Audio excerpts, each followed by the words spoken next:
Nobody warned her about the moment. Nobody told her that walking into that shelter on a Wednesday afternoon would split her life into before and after. But the second this 115-pound Cane Corso looked up at her, something shifted. And from that moment on, he never left her side. What happened next left everyone who heard the story completely speechless.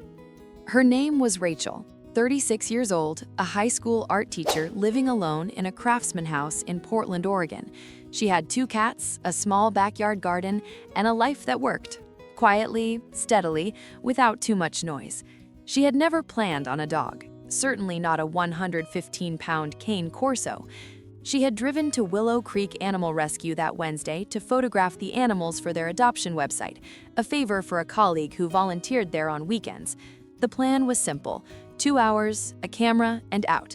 She had papers to grade and a canvas she'd been meaning to finish for 3 weeks. She was in the large dog wing when it happened. The kennel at the far end of the row was different from the others. Most of the dogs were pacing, barking, pressing their faces against the chain link. But the dog in the last kennel was completely still, sitting upright in the center of the space, his massive black body quiet, his dark amber eyes moving slowly across everyone who walked past. He didn't bark when Rachel stopped in front of him. He didn't jump or press forward.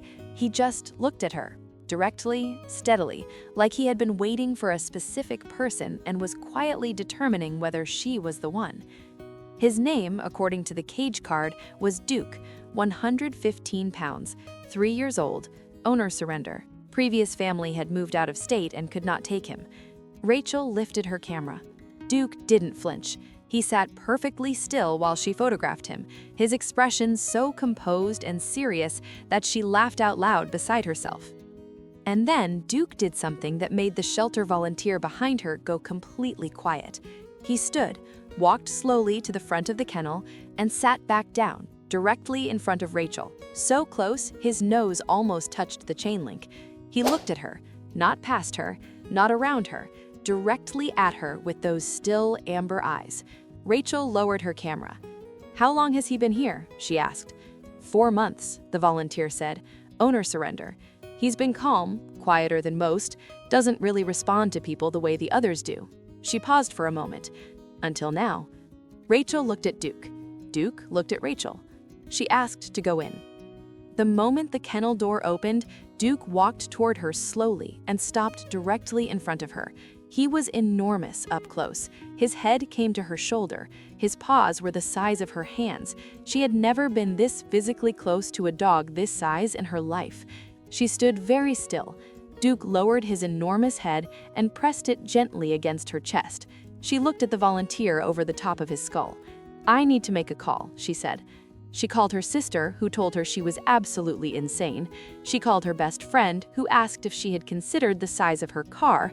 She called her landlord, who after a very long pause said he supposed a well-behaved dog was technically allowed under her lease. She adopted Duke that same afternoon. The first thing Duke did when he walked into Rachel's house was take one slow, deliberate circuit of every room: living room, kitchen, bathroom, spare room, bedroom, back door. He didn't rush. He examined each space carefully, methodically, like a contractor assessing a property. Then he returned to the living room, looked at Rachel, and sat down. Inspection complete. The house was acceptable.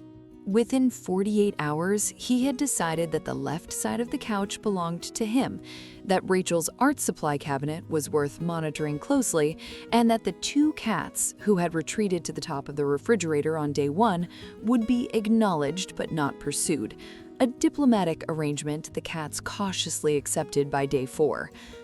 This is the kind of love that deserves to be seen. What surprised Rachel most wasn't Duke's size or the way he rearranged the furniture situation. It was how precisely he tracked her. Not anxious clinginess, more like orientation, like a compass needle that always points the same direction. Wherever Rachel was in the house, Duke knew. Wherever she moved, he adjusted. When she painted in the spare room, he lay in the doorway. When she graded papers at the kitchen table, he settled under her chair. When she was on the phone, he positioned himself at the edge of the room and watched her face, not demanding anything, just present, just making sure. Her students started asking about him. One of her seniors looked at his photo for a long moment and said quietly, "He looks like someone who takes his job very seriously." Rachel thought about that for a long time afterward. "I see you're still watching but haven't subscribed yet. Honestly, that breaks my heart a little. Hit subscribe. You'll want to stay for what comes next." 6 weeks in, Rachel had a night that showed her exactly what Duke was. She had come down with a bad flu that knocked her flat for 4 days. She spent most of it on the couch, cycling between sleep and the particular misery of a high fever. Duke did not leave the couch, not once.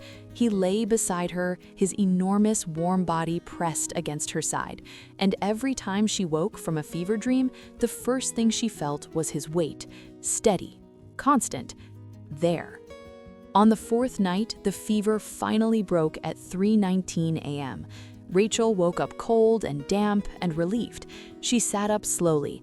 Duke lifted his head immediately, watching her face in the dark. "I'm okay," she said quietly. He put his head back down, but his eyes stayed open, watching her carefully until she fell back asleep. Imagine how many people need to hear a story like this, the ones who walked past the quiet kennel without stopping.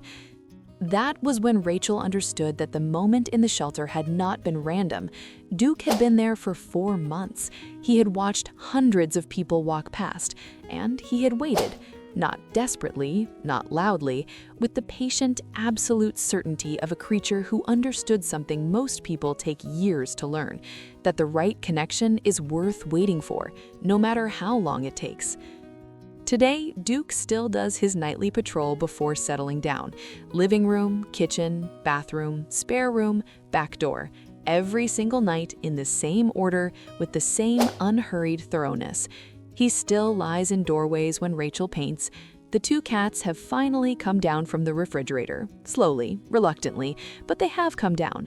And every morning, without fail, Rachel finds Duke already awake, already watching the bedroom door, like a compass that found its north and has no intention of pointing anywhere else.